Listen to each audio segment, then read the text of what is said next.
and welcome to the Talk with History podcast. I am your host, Scott, here with my wife and historian, Jen. Hello. On this podcast, we talk about history's continuing impact on us and our personal journey through YouTube as we continue to explore, record, and share our history walks with you. Now, before we get into our main topic, I want to lead off with a brand new 5-star review from Mermaid 237. And we know who Mermaid 237 is, a good friend of ours. So yes. Mermaid 237 says, 10 stars, must listen for history buffs. Longtime listener, first-time reviewer. Well done, you two. Not only do I love the variety of topics, but I love the knowledge, respectful way the two of you dive into history and some controversial topics. I just listened to the Henrietta Lacks episode and thought you did a beautiful job educating us on her immortal legacy. Her story is a mandatory read for most. That's a cool episode. It's a cool topic. So if you're curious, look up the old episode, or you can find the video over at Walk with History on YouTube. So we love getting these reviews, and they do help the show grow. If you don't have an Apple device, you can leave us a review on Spotify or on Google Play Podcasts. We should interview Mermaid 237 at one point. She's a close friend of ours, so she may end up on the show. Yes. Now, hot summers, blues music, and rock and roll. Those words probably invoke some specific images for you, the listener. But for the host of this podcast, it brings up the king of rock and roll himself, Elvis. We actually lived in Memphis for 3 years, and we got many chances to visit his home, which is what we're going to talk about today. So, Jen, why don't you tell us where we're starting on today's topic? So this episode of YouTube, I go to the 2 homes that Elvis purchased and owned in Memphis. Right. There's a lot of... Elvis owns many homes after he became famous in California, Palm Springs, Vegas, of course. Yep. And he owned a ranch in Mississippi at one point. But these are the 2 homes he owns in. Yeah, and everybody knows Graceland. But yes. Where was he before that? So he was on Audubon Drive before that. But so let's give a little history of Elvis Presley. So let's talk about why our history and then diving into his history. Yeah. So we moved to Memphis for Scott's work. And we had no real context of Memphis, right? We're Yankee, Western California Pittsburgh. And so when we said we're moving to Memphis, people were like, oh, Graceland. At that time, it was kind of, oh, yeah. I didn't even associate the two together, really. And so we moved to Memphis, and I think it was my birthday when the kids were in school, and you're like, let's go to Graceland. Sure. And this is before the 40th reunion. This is before they redid it. Yeah, it's all been redone since then. It was kind of... That was 2016, 17? Yeah, 16. I think it was 16. It was kind of divey. I wouldn't call it divey, but they've done it up before they made the guest house at Graceland. Yeah. This is before all of that. So when we went on my birthday in December, which if you get on Instagram, that's my reel. That's why I'm wearing the winter hat and I have the gloves on because it's very cold out there. Yep. And I'm out there around my birthday in December, and we visit Graceland. Oh, it's like we had the place to ourselves. Yeah, it was cool. I mean, that's a nice thing about being local. Yeah, right? nobody was smack there in the middle of the week. And my birthday's in December. And if anyone knows Memphis and Graceland, they decorate Graceland up for Christmas because Elvis loved Christmas. Yeah. So big nativity scenes in the front lawn, big Merry Christmas from Elvis. They have the Christmas tree in the living room. Yeah, because it's cold. It gets cold down there in the South. It's not cold for long, but it gets cold. When we visited Graceland then, it wasn't that expensive. Yep. And you saw everything with your one ticket. So you went into the house. You get an Audubon tour. I think it was John Stamos who was the commentator. Yeah, it was. I don't remember. I know you don't remember. You only get the first floor and the basement. They gave you like iPads or something like that? Yes, and you can listen to more things as you go. Now, I want people to all understand Graceland is owned by Lisa Marie Presley. It's the only thing she owns personally of the area. Everything else is owned by Elvis Presley Enterprises, which is all the museums, the airplanes, the guest house at Graceland. All that property around Graceland is owned by Elvis Presley Enterprises. Lisa Marie owns the house. And because she owns the house, no one can go upstairs. That's Nobody. Right. It is off limits. And there's like no special occasions where people can go. There's no like, VIP tour. We lived there for 3 years. Not once did I ever hear of it. There's nothing, right? That's hers. Yeah. Maybe her kids go up there with her. Yeah. And her mom. Yeah. But that's it. So she has kept it. Who knows how she kept it, but it's off limits. No one goes upstairs. Upstairs is Elvis's bedroom, her bedroom, an office, and 2 bathrooms. Yeah. Elvis's personal bathroom and Lisa Marie's bathroom. And so what you get to see is the ground floor, and it's the living room. Now, when Elvis passes away, the living room is decked out in 70s full on culture, like, shag carpet, red walls, TVs. Velvet. And so they kind of bring it back to the 1950s era when he lived there. So that's why it's white now with the peacocks and the white piano. That's not how it looked when Elvis died. Well, if I remember the jungle room, the jungle room looks exactly the same. That's very 70s. It's like that forest green shag carpet everywhere. And that they have not changed. And the other rooms downstairs, they did not change either. It's only that living room that they brought back to the 50s. Right. So you walk in, you have the living room with the fireplace and the nice long couch, all white. And then back behind that is the piano. You can't walk in there. But when Elvis died, that's where they laid him in repose, and so people could come and visit. They had 3,500 people come in and see him in there. Now we're jumping ahead a little bit. I'm still giving you the layout of the house, just so you know. Off to the right is the living room. Off to the left is the dining room. Back behind the living room was his grandmother's bedroom. She always lived there with him, Mimi, and then back behind the dining room is the kitchen, which they've kept it in its original 1970s kitchen. It's cool. And then behind that is the jungle room. So people always think the jungle room is downstairs. It's not downstairs. Yeah. It's on the main floor furthest back. Isn't it the TV room that's downstairs? Yeah, there's only 2 rooms downstairs, the TV room and the game room. Yeah, with like the billiard table and like yards and yards of fabric stapled on the wall in this pleated kind of it's so interesting. I don't know. Right? I'm you not have to see it. Old enough to have lived through the TV room has 60s, mirrors on the ceiling and the 3 TVs, which back in the 70s, the 3 TVs at the same time was a big deal. The jungle room is made to look like Hawaii because he loved Hawaii. Yeah. And he bought this specific furniture for it. He bought it from Memphis. I remember reading the story. He cleaned out this whole furniture store that had like this very... He just bought everything. Tropical kind of furniture. So it's the same furniture in there. And that's Graceland. That's what you get to see. Now you get to go outside and see the stables. And there was an office out there, which was Colonel's office and Vernon's office. At the time when we visited the first time, the racquetball court was where they held all the costumes. Records. Some of the records. It was up to the ceiling. It was basically like a bunch of awards. You go into this racquetball court and you kind of go in, if you're familiar with what a racquetball court is, right? And they've got some of the costumes up off to the left, some of the more famous ones, and then a bunch of the records and awards and all that stuff all over the walls in this basically big old court. Yes. It was... covered from floor to ceiling. Yeah. And then there was the pool house. Yeah. And at the time, the pool house also had all of his gold records. Yeah. It kind of walked you through the growth of him. Right? Yes. So from his earliest awards and his earliest gold records all the way to the later stuff. Yes. Like it started with like his graduation certificate and stuff. And then it had his 3 Grammys from gospel. He's only won 3 Grammys ever from gospel. Yeah. His gold records, and then it was like her wedding dress, Priscilla's wedding dress, and his wedding tuxedo. I think his army uniform. His army uniform was in there, and Lisa Marie's crib.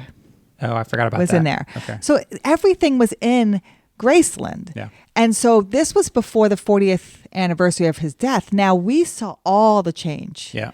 Right. So right before, I would say a year before the 40th anniversary of his death, they knocked down they were older museum buildings across the street. They knocked everything down. They moved the plane over there. They built these big, huge museums, and they took everything out of the racquetball court. They took everything out of the pool house, and they made individual museums to everything on the other side of the street. And now when you buy a ticket, it's like I think almost like $75. Yeah. And you do Graceland in all the museums. I will say though, I mean, as much as they are trying to evolve the business, like in the racquetball court, it was hard to see anything. It was like, because the walls are super, super high. Yeah. So I will say that's probably just as far as if you want to see every little bit and piece, that's probably better now than it was before. So I've done both. So because we're veterans, they give you a free day. And because I live there, I could go anytime. So I went for the free day and got to see what they've done since.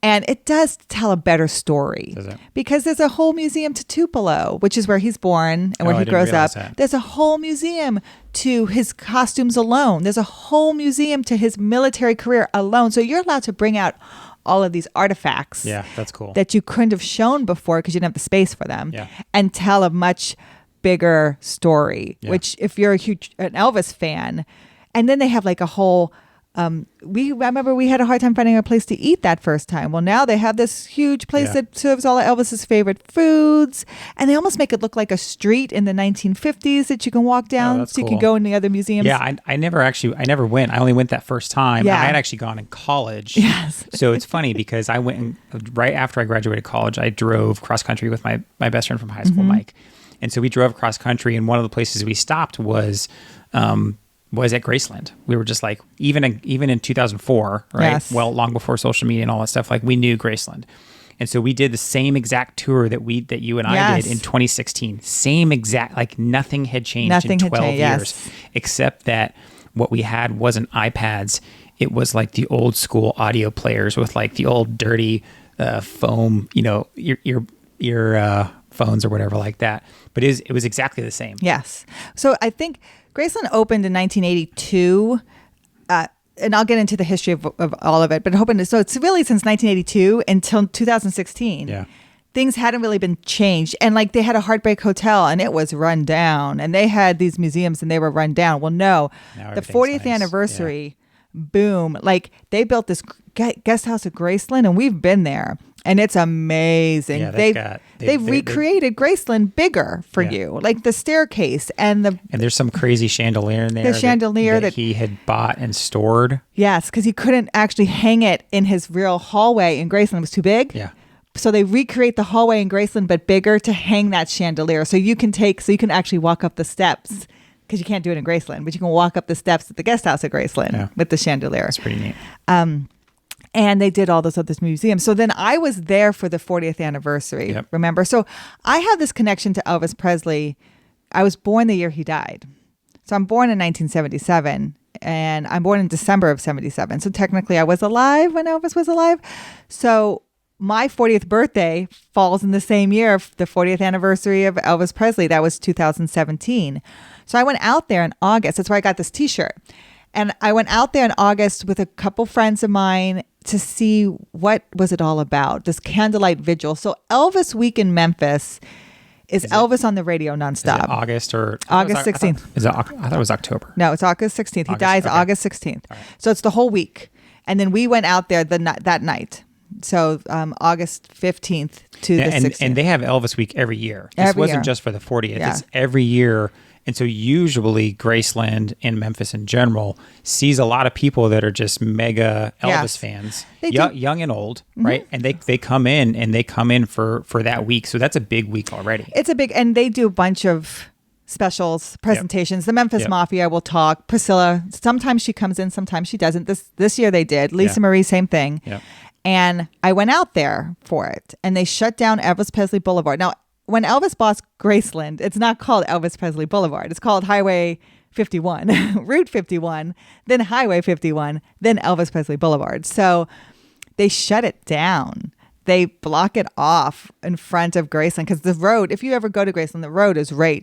You can see from my video. Yeah. I'm standing on the road and you can see Graceland over my shoulder. Yeah, you can see the gate, the famous gate with the music notes and stuff like that. So they shut that whole street down, and people make these little shrines, and you can see the video. We show some. They make these shrines to Elvis, and they put little video screens, and they sit out there all night, almost like a tailgate. Yeah. And it was so hot. I just remember I drank like 3 bottles of water. Yeah, no, we didn't take video that night. No, but we show pictures from the 40th. I took, so Jen saw all the stuff that we were showing in the video. And you could walk up to the grave with your candles because it was a candlelight vigil, and they handed out the candles. We brought candles. They handed out candles, but there was a huge line to have your candle lit by Lisa Marie and walk up to the grave, and I was not standing in that line. But what I did was talk to a bunch of people. Yep. And I asked them, what does Elvis mean to you? Why are you here? And I can honestly say so many people were not from America. Yeah. People came to Graceland for this occasion across the world. Yeah. And it was amazing to me how much he means to the world. Yeah. And there were Americans and there were locals, but not nearly as many people who were from Australia, Ireland, Spain. I was blown away. And everyone has this personal connection and what he means to them. And it was an amazing night. If you ever get to go do that, they do it every year. If you ever get to go and be part of it, it was amazing. But the point of the whole video was this home. Right. The history of this home. How did Elvis come to own this home? And what does this home mean for America now? So I open with the video talking about the homes of Elvis Presley, but I start at the home he owned before he buys Graceland. Yeah. And it wasn't that far away. No, it's actually, so to give a little history of Elvis to Memphis, let's give just a little background. Elvis is born in Tupelo, Mississippi. It's about 2 hours from Memphis. It's like the middle Mississippi. It's small, rural. I personally have never been there, but you can visit. Yep. And the home that he was born in still exists. So Vernon and Gladys are his parents. Vernon had built a 2-room shotgun house. So if you ever hear shotgun house, it basically means you can stand from the front door and fire. If you fired a gun, the bullet would go across every room of the house. Yeah. It's like everything is built in a straight line. Yeah. And they have a lot of those in New Orleans. So if you ever hear shotgun homes in New Orleans, that's kind of what they look like. So he built a 2-room shotgun house for Gladys to have the baby. And when Gladys gives birth, she gives birth to Jesse first, who's stillborn. And then 35 minutes later, Elvis is born. Yeah. So Elvis lives in Tupelo until he's 12 years old. And in Tupelo, they move around. Vernon has issues with the law. Gladys is left on her own sometimes raising Elvis, so she must make ends meet. So they move to lower income places, which means, of course, there's a race component there. And we'll go more in that when I talk about the movie. And so Elvis is very influenced, of course, by what he comes in contact with when it comes to music and people and culture. That's a lot of church. Yeah, and a lot of church. That's where that soul came from. And so at 12 years old is when they moved to Memphis. And they moved to Memphis with Vernon and Gladys. They all move up to Memphis. And again, they live in rooming houses. They rent out little apartments to make ends meet. And it's not until they moved there so he's born in 1935. They move up to Memphis in 1948. He's 12. And it's 1949 that they don't get like a stable apartment in Lauderdale Courts. Now, Lauderdale Courts is still there in Memphis. You can drive right by it. It's on Winchester Avenue. We've drove by it a million times. Yeah. Right? Yep. It's the brick building. Winchester. And people always, they know exactly what room was the Presleys lived in. And they will show you the laundry room where Elvis Presley practices guitar down in the laundry room. It's known. And they have a sign out front too. So if you ever drive down it, you can see all of that. But this was the first stable place they had for a long time. And so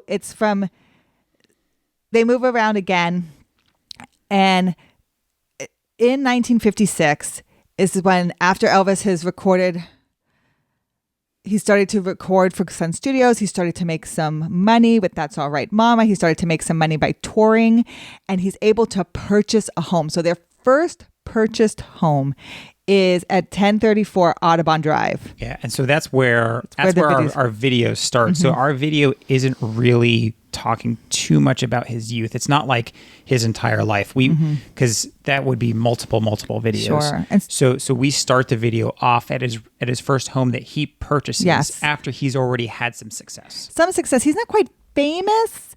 I would say he's known around town and maybe in the South. He's done some touring, but he's not national yet. He's getting there though. He's getting there though. So he buys that home on Audubon. And I show you it. It's the same color in my video. It's the same color that it was when he bought it, green. And they, it's a one-story house. It was built in 1954. It's 4 bedrooms and 2 baths. And he's 21 years old. And he buys it for $29,500. Yeah. And in the 13 months that they live there, he becomes famous. Yeah, like he becomes the Elvis that we know. Hound Dog. Yeah. Heartbreak Hotel. All that stuff. He just explodes. It explodes. And he gets national recognition on the Steve Allen Show and Ed Sullivan. And people start just coming to his house. Yeah, they literally just start like walking up and like he's doing something to his car in the driveway, and there's pictures of him in his driveway like with standing next to his own cars and people coming up like asking for autographs and all that stuff. And it's nonstop. Gladys is like, people are knocking at the door at all hours, and they actually put a pool in that house. There's a lot of pictures of Elvis in the pool in that house, but they put the fence in. Yeah. So the fence around Audubon is from them, and it still doesn't deter everything. So if you know anything about Elvis Presley, he's a very humble person. And I think because of that upbringing, he feels bad for his neighbors because this is a suburban area. And he's very community oriented. He's very good. He's very community oriented. So I've asked for personal Elvis stories, and I get so many personal Elvis stories from people in Memphis. Yeah. One of my friends' dad was babysat by Elvis's mom. Yep. And he would be over there all the time, and Elvis actually signed his arm and things like that. And so they're she's babysitting him who lives down the street. So they're very much in the community. That's how it was more back then. Babysitting kids and stuff. And so he feels bad that the street is getting backed up with cars, people driving by to look at his house. He feels bad that people are traipsing not all over his lawn, but everyone else's lawn. He feels bad that people are rowdy and screaming and yelling at all hours of the night and people have to work. So he gives his parents a budget of $100,000, and he says, find us a farmhouse area out away from the city that we can have more privacy. Yeah. And it's Gladys who finds Graceland. Oh, I didn't realize that. Mm-hmm. Yeah.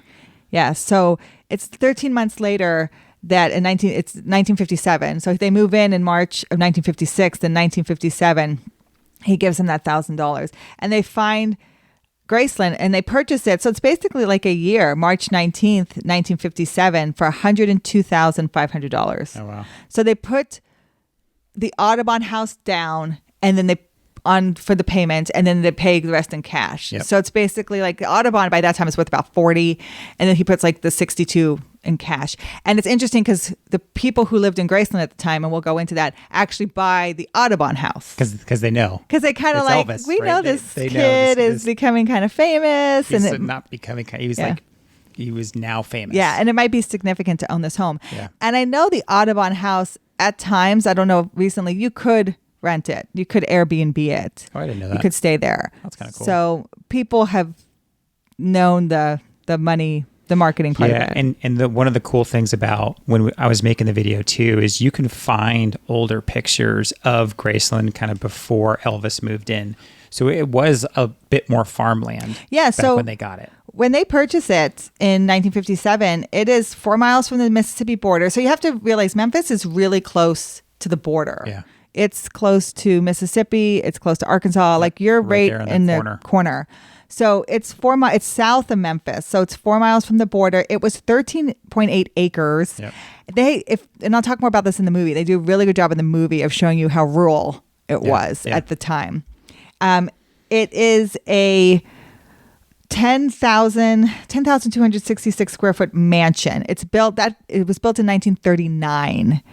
Wow. So it was kind of like a debutante on the socialite scene of Memphis. Yeah, and you can look up again. Go watch our video, right? Yes. Watch our video because Jen, not only does she walk in front of the Audubon house, but she actually gets to walk up to Graceland because there's times that you can go visit for, I think it's like an hour a day. That you can actually walk up the driveway through the musical note gates up and kind of pay your respects at the little kind of memorial where the grave sites are and stuff like that. Yes. So she walks right up to it. And so you can see in our video, and obviously you can find Google pictures of Graceland. So it's a very Southern style, almost like a Gone with the Wind type feel. It does. And it honestly, and I talk about this in the video, it hasn't changed much. Even with all the stuff, it's the acreage has been sold off through the years. And of course, the road now is much busier. And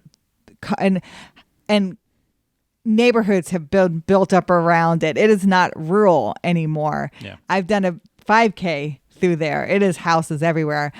But Elvis would still recognize the home. Oh, yeah. It looks the same. Yep. So nothing has really been done to the house. It was originally owned by Stephen Toof, and he worked for the Memphis Daily Appeal, which is the big newspaper in Memphis. And he named it for his daughter, Grace, in 1894. So that's where the Graceland comes from. Sometimes people think it comes from Gladys. Yeah. But it doesn't. It comes from the Stephen Toof, who originally owned Graceland. So it was already called Graceland by the current owners before Elvis bought it. Before Elvis even bought it. Yeah. And then after his death, it was passed down to a niece, Ruth Moore, and she built the mansion in 1939. And I go through this in the video. It's passed down to her daughter, Ruth. Is then passed down to her daughter, Ruth. Yeah. And that's who eventually sells it. Her and her husband eventually are the ones who sell it to Elvis Presley. Yeah. At the very end of the video, I go to Elmwood Cemetery, which is not Forest Hill. It's not where Elvis Presley was originally buried. Elmwood is another famous cemetery in Memphis. Yep. The firm was filmed there. We actually show that clip. We show that clip in the video. Yeah. Where Grace Toof is actually buried. I go to her grave because that is who Graceland is named after. Yeah. So when Elvis purchased the house in 1957, it's this big farm area. And it's because he can be free there. He can ride his horses there. He can ride his go-karts there. Yeah. He can have privacy. So he puts up the gate. The musical note gate. The musical note gate. The other part was there. Like there was a gate there, not the rocks maybe that they have today, but there was a gate there. But he puts up the gate with the musical notes with him. Yep. And it's very iconic. There's pictures of him. It's still the same gate today. So if you want to go out and stand in front of it, it's still the same gate. And I will say too, one of the things that I think we did really well is there's so many pictures and there's so much documentation of Elvis at Graceland at the time, throughout all the seasons, in the pool, on his go-karts, at the gates, in front of Graceland. So actually our video, even though it's probably one of our longer ones, maybe 16 minutes, it does a really good job of putting all that stuff together, right? I think we did a great job of showing you, here's his first home that he bought, right out in front of it. Here's pictures and what it was like back then. You really get a feel. And then he moves to Graceland, this bigger place, and it really kind of fits his new persona. Yeah. And we do a good job of showing it at Christmas time, at the 40th anniversary, him on the go-karts. I mean, we show clips of Jen actually walking up to the grave sites, and you can see there's still the horses that are owned by, those who are running, Graceland. Yeah, it's still the Elvis Presley Enterprises. Yeah. And so Elvis, lives in this home. Priscilla lives in this home when she comes to visit when she turns 18. She finishes high school in Memphis. They're eventually married in 1967. Lisa Marie is brought home to this home. This is Lisa Marie's home. So when Elvis passes away in 1977, he's originally not buried at Graceland. He's originally buried at Forest Hill Cemetery with his mother, Gladys, who's been at Forest Hill Cemetery. Now what happens is Elvis is put into a crypt at Forest Hill, a nice crypt. And so his mother is disinterred then and put in the crypt with him. He's actually put below him. But it's not even 2 weeks later, someone tries to break into the crypt. And so Vernon, who's still alive, his father, thinks to protect Elvis, we're going to move the bodies to Graceland. So in October of 1977, so they're not even in Forest Hill for 2 months. October of 1977, they're moved to the Meditation Garden, which is by the pool. Which you can visit. That's We show on the video. So that's what I show in the video. Because it's a grave site, it has to be... And I think because he's a public figure or something, it has to be accessed by the public once a day. And so in the morning, and I tell you the times on the video, you can walk up to Graceland. You don't have to pay. Yep. You have to walk. And you can walk up there and visit Elvis Presley in the grave. Pay your respects and all that stuff. So that's what I do in the video. So what you see in the video is Elvis's grave. He's between his parents, Gladys and Vernon. Vernon will pass away in 79, so 2 years later. And then his grandmother, who passes away in 82. And so you have his grandmother, his father, him, his mother, and then a little monument to Jesse, because Jesse is actually buried in a graveyard in Tupelo, but not marked, so no one exactly knows where the grave is. Right. So they have a marker there. And also Elvis's grandson, who has recently passed away, is also there. The angel, big monument that is there that says Presley, that was the headstone marker for Gladys at Forest Hill. That's right. And so they moved that to Graceland. So if there's old photos of people visiting Gladys at Forest Hill, and Elvis would visit his mother at Forest Hill, that angel was the headstone for Gladys there. So it's moved to Graceland. Yeah, and I highly encourage you to, if you've never gone to Graceland, that's one of those places like you need to go. It's like the second most visited home in the U.S. after the White House. Aside from the White House, that is the most visited place in the U.S. Right? It's so influential. Like, even living there, we know celebrities were always going to Graceland. Yep. It was kind of secretive, but like Bruce Springsteen went there. The princes went there. William and Harry, they wanted to see Graceland. Yeah. President Bush went there, brought the Japanese ambassador there. Yeah. When we were living there, the Foo Fighters visited, the guy from Outlander visited. And it's very like the celebrities want to see Graceland. Now they may get a VIP tour with someone who knows what they're doing, but they don't get to go to the second floor or anything. Yeah.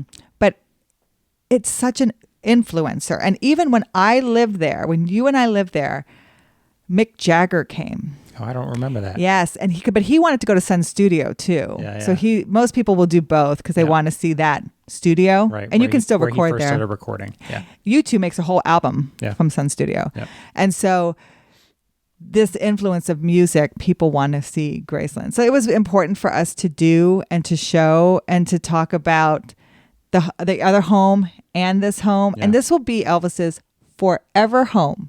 He will. Yep. It's his tether, right? I feel like it's his tether to his life. I think it's his tether to the South. I feel like it's his tether to his family. Yeah. One thing about Graceland as well, and I try to remind people, is he had an entourage around him. Yep. Elvis, the Memphis Mafia, of course, but these people consisted of his family, his cousins, his uncles. His uncle always ran the front gate. And they lived on Graceland. They had modular homes or built homes on Graceland. It's 13.8 acres. Yeah. So the only person who didn't live on Graceland, Vernon will remarry, and Elvis doesn't want his new wife there. Oh, I don't think I knew that. He feels like it's disrespectful to his mother. Sure. So Vernon lives like a street away, but everyone else lives on the property. So this is why there's so much photo footage of him having a good time, because it's where he lived his life.